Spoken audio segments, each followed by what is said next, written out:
So this honestly just pisses me off every time I hear people talking about, oh, this person is grifting, they're a grifter. It's just like, it's a term that's being used so loosely now that it has completely lost its meaning to the point where it's like it's completely meaningless. Like, you hear about people like Jimmy Dore, who's the other guy, Dave Rubin. Oh, now they're grifting to the right wing. I mean, Dave Rubin, let's be honest, he's a complete right wing person now. Like, if he identifies as liberal, he ain't no liberal. He's as right wing as you can get, pretty much. Like, and there's no problem with that, though.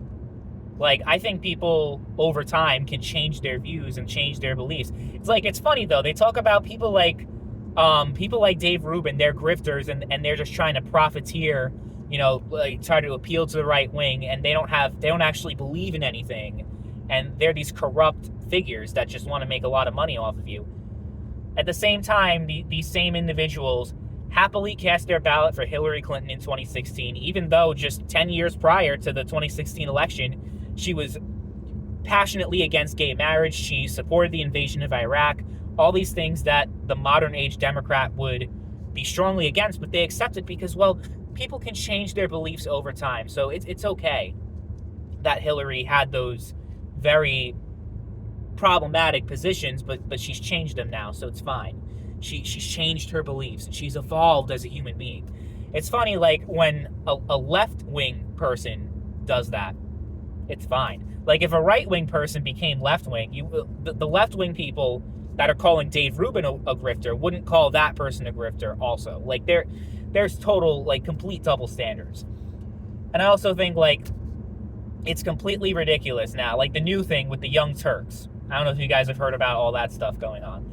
Yeah, the Young Turks, they're grifting to the right wing, and they're trying to appeal to a right-wing audience because they happen to have some positions on transgenderism that the vast majority of liberals do not like.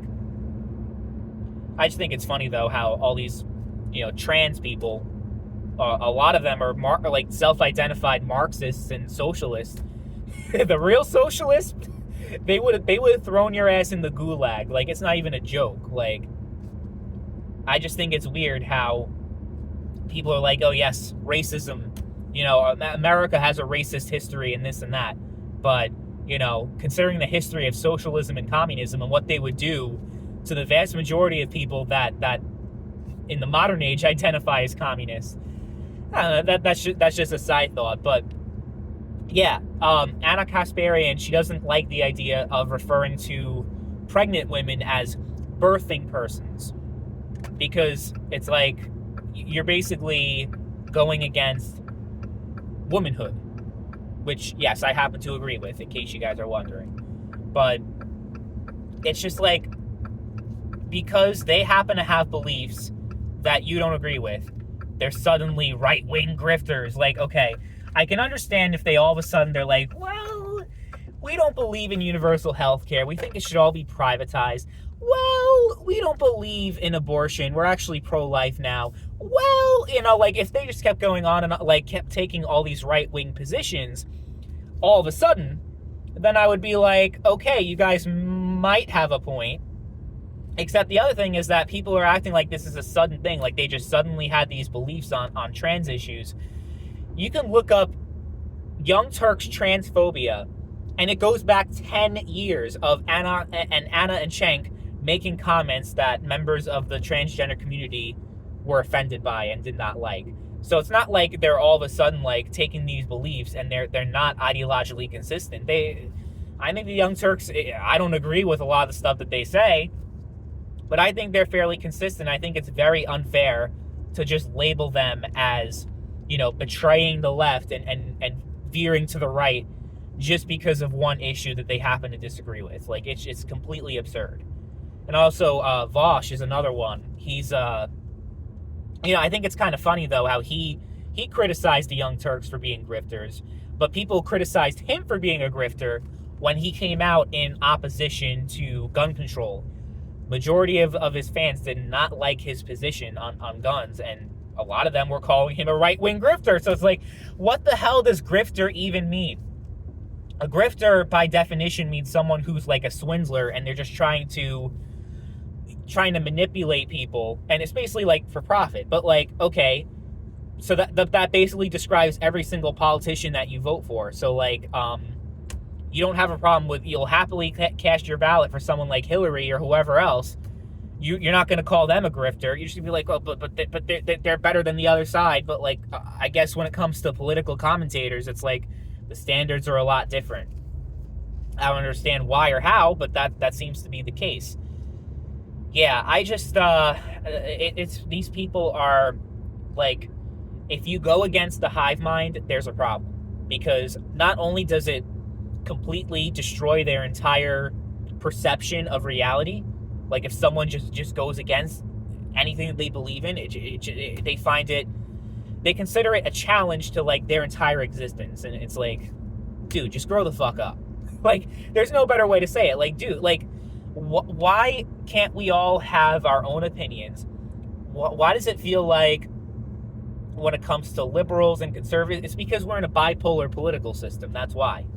There really isn't much room for disagreement. The Democratic Party and Republican parties aren't really these big tents that, you know, a wide variety of people with different views can... No, it's like basically like if you're... like anything that Donald Trump is against, you have to be against. Anything Donald Trump is for, you have to be for if you're a Republican. And if you're a Democrat, well, anything Donald Trump is for, you have to be against. Anything Trump is against, you have to be for by default.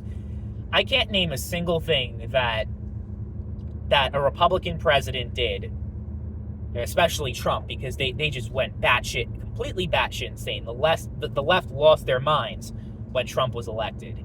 And they're still losing their minds after him, even though he's not in office anymore, but he's running for office, so I guess it kind of makes sense. But it's like, even like the same things that Biden is doing, like the whole TikTok ban. Oh, Trump is authoritarian, he's trying to ban... Biden administration is trying to ban TikTok. That's fine. Like, I just can't stand this shit. Like, it really, like, it's such cancer to our political discourse. It's not even funny. Like, when the fuck are we going to grow up as a country, have real conversations, actually have nuanced debate, and talk about things, like, and not be part of a cult? It's either the GOP cult or the Democrat cult.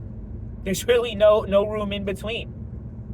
It's like, me personally, like, I probably agree with more issues with the Democrats than the Republicans, but because I am very pro-life and I'm very pro-gun, I have no place in the Democratic Party. I also have no place in the Republican Party because I'm pro-universal health care, I'm pro-immigrant, I am, let's see, what else? I think we should regulate, we should have regulations to protect us against climate change. So those three issues alone, maybe like if I believed in one of them I can get by, but all three, you're done. Also, I actually do believe that there's police brutality and that black people have a raw deal in this country and they are not treated equally. Even still, yes, we've made a lot of progress, we can acknowledge that, but there's still a lot of work to be done. So a lot of issues I actually I can stand with the Democrats, but pro-life, canceled. You know what I mean? So, like, where do I stand? Like, I'm basically politically homeless because you have these ideologues on both sides that don't believe in any room for debate at all, can't question anything. You have to go with every single position, or else, like, it's like, who do I vote for? Because I really can't vote for a pro-choice candidate for office. I just can't. I can't support them. But at the same time, it's like Republicans, like, because most of them are like very like religious and shit, which I don't really... I'm a pro-life atheist, so I don't even subscribe to any of that nonsense. And also, like, I don't agree with the Republicans when it comes to a lot of social and economic policy. So it's like, I basically have to, like, what do I think is more important, basically? Do I think that gun rights and life is more important? I guess yes. So even though I agree with like, if you just take the number of issues, I agree with Democrats on more of them, but because I value the life of an unborn child and the right for self-defense and the Constitution, it's like, how can I vote for a Democrat? It's like, like a lot of the time I just stay home, to be honest, with these elections. I stayed home in the 2022 midterms, even though there actually was a competitive race for Congress that I could have participated in, but I just didn't feel like it. I did vote for president in 2016 and 2020. I think I also voted in the 2018. Yeah, I did in the 2018 midterms. But never did I really feel like my vote and my voice truly mattered. I never did, and I still really don't. So I really don't know, like, I just feel so lost. And the whole idea of, like, someone, like, being a grifter or being an enemy just because they happen to disagree with you on one issue, it's like, it's just a bummer, like, that's what our politics has come to. Is it just because, like, it's because the vast majority of people just can't be bothered, like, researching and understanding a lot of these issues? That's just, it's a lot more marketable for, to get people to participate in the political system, is to just have these two parties that disagree with each other on everything. There's no room for compromise, which, to be fair, in a lot of cases, like abortion, I don't think there should be compromise. I think abortion should just be banned, full stop, with very, very few exceptions. So I guess, if you believe strongly about something, you should be passionate about it, and you shouldn't necessarily go towards compromise with the other side. But it's just like, really, like, we happen to disagree with each other on every single thing. Like, I can't name one very important political issue that conservatives and liberals both agree on. I can't think of one. I really can't. Like, I'm trying to think from the top of my head. Yeah, no. Guns, no. Abortion, definitely not. Free speech, definitely not. LGBT stuff, definitely not. Education, no. Economy, no. Like, what? I can't think of a single fucking thing. It's insane. Like, there is no consensus when it comes to anything in this country. Like, everything is fucking polarized. Yes. Absolutely, yes. I mean, maybe some, like, smaller issues you can get, like, well, when it comes to the people in power, oh, yes, when it comes to the budget, like the military, giving them a shit ton of money they don't need, oh, yes, there will be consensus. There will be, the both sides will agree. When it comes to the shit that actually goes against the people, the two political parties are totally in unison. When it comes to actual solutions for the people, nope. But the thing is, the people are part of it too. It's not like, you can't even blame it on the politicians. The politicians, they're very good at manipulating. It's like, they're the real grifters here, but people don't seem to realize that.